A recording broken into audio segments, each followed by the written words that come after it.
Nestled in a canopy of beautiful trees, there's a treasure in West Lafayette, Indiana. Thanks to the John E. Christian Family Memorial Trust Incorporated and Indiana Landmarks, welcome to Frank Lloyd Wright's Samara.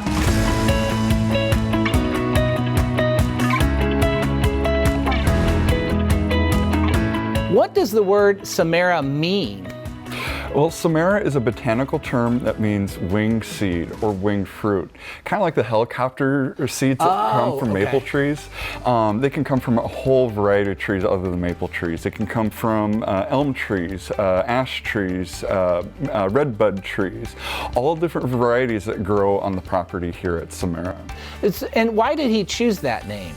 Well, when Frank Lloyd Wright is designing any property, he thinks of a natural theme or a natural motif for the property. And with the Samaras already growing on the trees here, Frank Lloyd Wright sees that as like a natural identifier of this property. And so he incorporates it into every design element in this house he designed for the Christian family. How would you refer to, this structure? Is this a work of art? Is this an architecture design? Is this a home? What do you think this is? It's pretty difficult to put a note on just home or just a work of art. This house is equally both of those things. Frank Lloyd Wright once said, "I believe a house is more home by being a work of art itself." And so I think it's really an interesting fusion of artistry and functionality in this house. At what point was this house constructed in his career? And was this like in a specific architectural period of Frank Lloyd Wright's career? Or was this like in the middle, near the end, Or was it like a certain style, like Falling Water is a certain kind of period? Well, Frank Lloyd Wright practiced architecture for nearly 72 years of his life, and I consider Samara a very fine example of his late career work. Near the end of his career, he was designing what he called Usonian style homes. Usonian is a term, it's like a shorthand way of saying United States own, U.S. own, Usonian. That's what that term means? Yeah. Okay. So like a type of architecture that belongs to the United States of North America. And with that in mind, Frank Lloyd Wright wanted a type of architecture that was accessible, affordable, and beautiful. And Usonian homes live up to that highest ideal. Who were John and Catherine Christian? Well, John and Catherine Christian were a local couple. John was from Indianapolis, and Catherine is from Storm Lake, Iowa.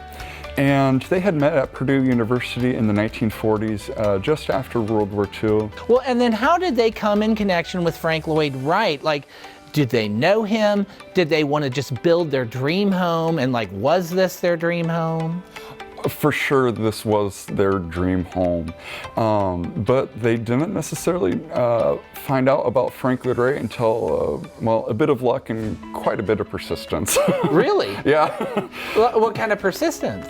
Well, years of waiting and lots of telephone calls, I'll put it that way. Waiting for Frank Lloyd Wright. Yes, yes. We'll have more on Frank Lloyd Wright's Samara House after this short break and a word from our sponsors.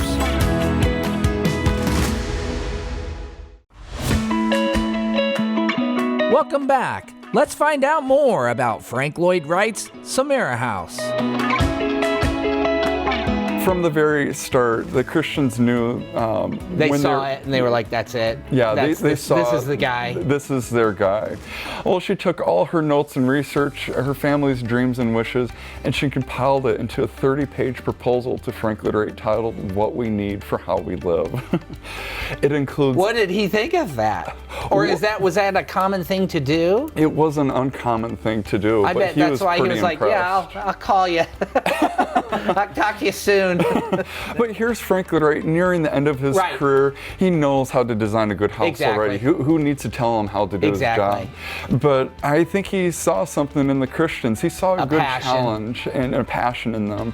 So Dr. Christian, met with Frank Lloyd Wright in 1956. And then how long has this process been going? Over 60 years. As time went on, as money could afford, and as they could even find an artist to make some of these custom Wright design items, they completed the house over that long period of time. So sure, the house was completed enough in 1956 to live here, but to get it the way as we see it today took a lot of dedication from the Christian family. In fact, Dr. Christian, he was still living here at the age of 98 years old. He's the 8th last original homeowner of a Frank Lloyd Wright design house, and passed away here on his birthday, July 12th of 2015. And so this was a lived-in home that whole entire time? Lived in and enjoyed and loved. And it goes back to a really important quote from Mrs. Christian when they first met Frank Lloyd Wright. In her 30-page booklet titled, "What We Need for How We Live," in the introduction, she states, "We wish to have a house one day, a home and its surroundings that would have a future that would grow with us." So it grew with the Christian family over 60 years and continues to grow to this day from guests from all across the world.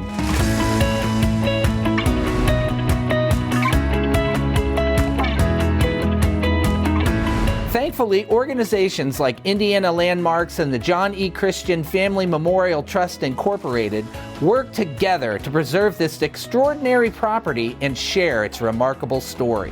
You can be part of this living history too by making a donation. I'm Barney Wood. Thanks for watching.